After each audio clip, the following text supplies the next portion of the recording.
ओम शांति। आज बाबा ने कहा कि जब कोई तख्त पर बैठते हैं तो तिलक और ताज दोनों तख्त नशीन की निशानी होती है। तो आज बाबा ने दिल तख्त नशीन आत्माओं की 4 निशानी बताई है। तो बाबा ने पहली तो बताई कि उनके मस्तक पर सदैव अविनाशी आत्मा रूपी तिलक दूर से ही चमकता हुआ नजर आएगा।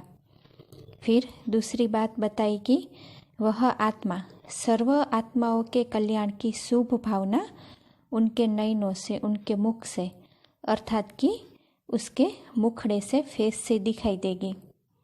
फिर बाबा ने तीसरी बात बताई कि उनके संकल्प, वचन और कर्म बाप समान होंगे। और चौथी बात बताई कि जिन आत्माओं की वह सर्विस करेंगे तो उन आत्माओं में स्नेह, सहयोग और शक्ति तीनों ही गुण धारण कराने की उसमें शक्ति होगी। तो यह 4 बातें दिल तख्त नशीन आत्माओं की निशानी के बारे में बताई। फिर आज बाबा ने टीचर्स के साथ भी मुलाकात की है, तो वह भी हम सुनेंगे। तो आज 22 जनवरी 71 की अव्यक्त वाणी सुनते हैं। आज की वाणी का सार है दिल तख्त नशीन आत्मा की निशानी। आज इस संगठन को कौन सा संगठन कहेंगे? इस संगठन का क्या नाम देंगे? यह संगठन है ब्रह्मा बाप की पूजाएं। इसलिए इस संगठन को बाप दादा के मददगार, वफादार, बाप दादा के दिल तख्त नशीन, मास्टर सर्वशक्तिवान कहेंगे। अब समझा, इतने अनेक टाइटल्स इस ग्रुप के नंबरवार पुरुषार्थ अनुसार है। जो दिल के तख्त नशीन होंगे उन्हों की निशानी क्या होती है? टीचर्स है, इसलिए प्रश्न उत्तर कर रहे हैं। तख्त नशीन की निशानी क्या है? तो बाबा कहते हैं जो तख्त नशीन हुए हैं उनकी निशानी है, एक तो जब भी कोई तख्त पर बैठते हैं तो तिलक और ताज दोनों तख्त नशीन की निशानी होती है। तो बाबा कहते हैं कि इस रीति दिल तख्त पर विराजमान आत्माओं की निशानी यही होती है कि उनके मस्तक पर सदैव अविनाशी आत्मा की स्थिति तिलक रूप से ही चमकता हुआ नजर आएगा। दूसरी बात, और सर्व आत्माओं के कल्याण की शुभ भावना उनके नयनों में व मुख से, मुख अर्थात मुखड़ा, फेस से दिखाई दे। मुखड़े से यह स्पष्ट दिखाई दे, यह निशानी है। तीसरी बात, उनका संकल्प, वचन और कर्म बाप के समान हो। चौथी बात, जिन आत्माओं की सर्विस करे उन आत्माओं में स्नेह, सहयोग और शक्ति तीनों ही गुण धारण कराने की उसमें शक्ति हो।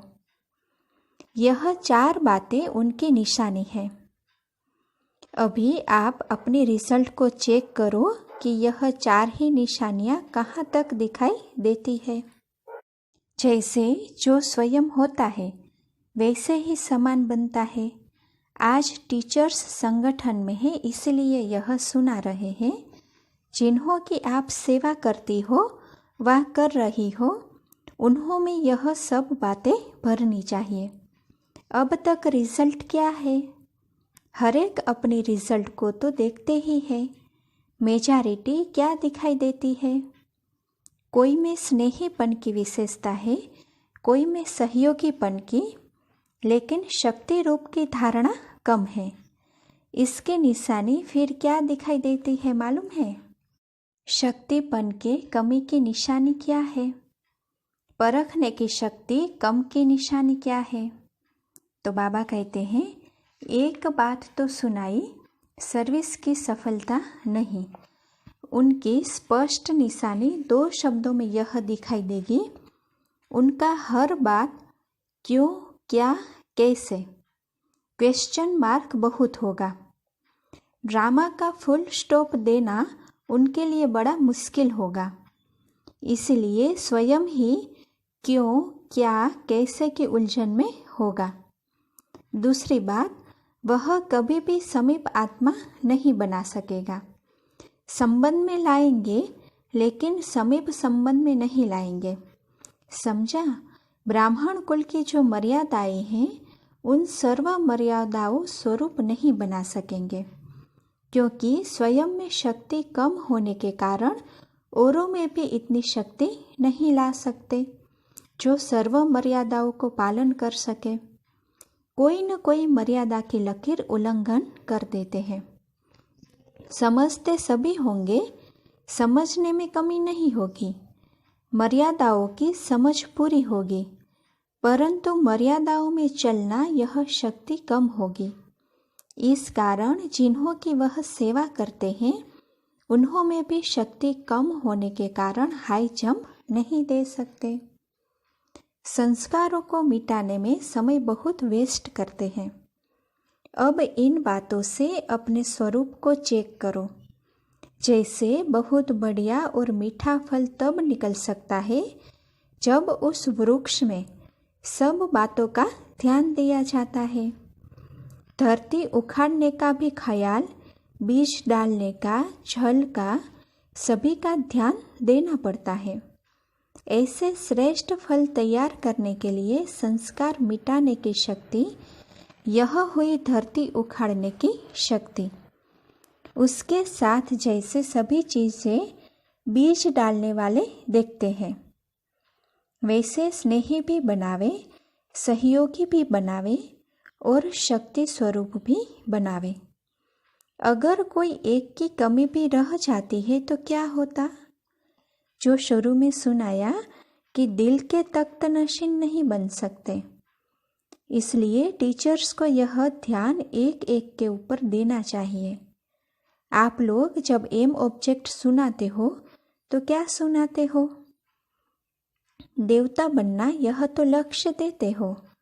देवताओं की महिमा सर्वगुण संपन्न, तो वह लक्ष्य रखना चाहिए। सर्वगुण एक एक आत्मा में भरने का प्रयत्न करना चाहिए। आप टीचर्स को हर एक से मेहनत इतनी करनी चाहिए जो कोई आत्मा भी यह उल्हाना न दे सके कि हमारी निमित्त बनी हुई टीचर ने हमको इस बात के ऊपर ध्यान नहीं खिंचवाया। वह करे न करे, वह हुई उनकी तकदीर, परंतु आप लोगों को सभी के ऊपर मेहनत करनी है, नहीं तो अब तक के रिजल्ट में कोई उल्हने अभी तक मिल रहे हैं। यह सर्विस की कमी है।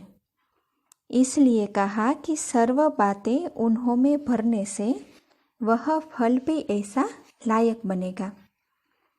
आप सोचो, जितना कोई बड़ा आदमी होता है उनके सामने कौन सा फल रखेंगे? बड़ा भी हो और बढ़िया भी हो। साकार में भी कोई चीज़ लाते थे तो क्या देखते थे? तो अब बाप दादा के आगे भी ऐसे जो फल तैयार करते हैं वही सामने ला सकते हैं। इसलिए यह ध्यान रखना है, जितना जो स्वयं जितने गुणों से संपन्न होता है उतना औरों में भी भर सकता है। हर एक रचयिता की सूरत रचना से दिखाई देती है। सर्विस आप लोगों के लिए एक दर्पण है, जिस दर्पण द्वारा अपने अंदर की स्थिति को देख सकते हो। देखो बाबा क्या कहते हैं कि सर्विस आप लोगों के लिए एक दर्पण है और उस दर्पण के द्वारा अंदर की स्थिति देख सकते हो। जैसे दर्पण में अपनी सूरत सहज और स्पष्ट दिखाई देती है, ऐसे सर्विस के दर्पण द्वारा अपनी फीचर्स सूरत नहीं सीरत का सहज स्पष्ट साक्षात्कार होता है। वह है सूरत का आईना, यह है सीरत का आईना। हर एक को अपना साक्षात्कार स्पष्ट होता है। तो बाप दादा पूछते हैं कि हर एक को अपना साक्षात्कार इतना स्पष्ट होता है? तो बाबा कहते हैं कि होना चाहिए। अगर अब तक स्पष्ट साक्षात्कार नहीं होगा तो अपने को संपूर्ण कैसे बना सकेंगे?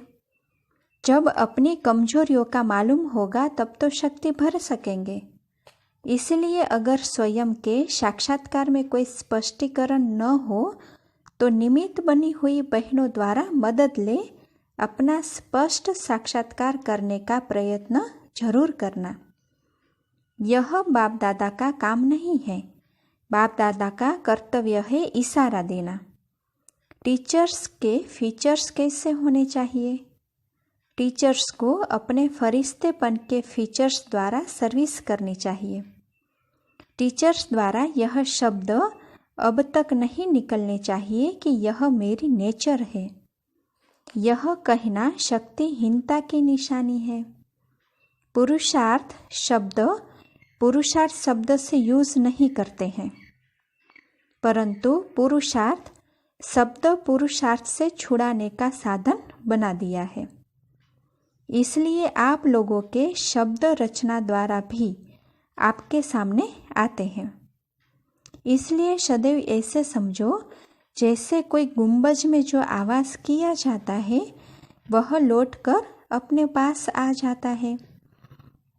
तो बाबा कहते हैं कि इतना अटेंशन अपने संकल्पों पर भी रखना है।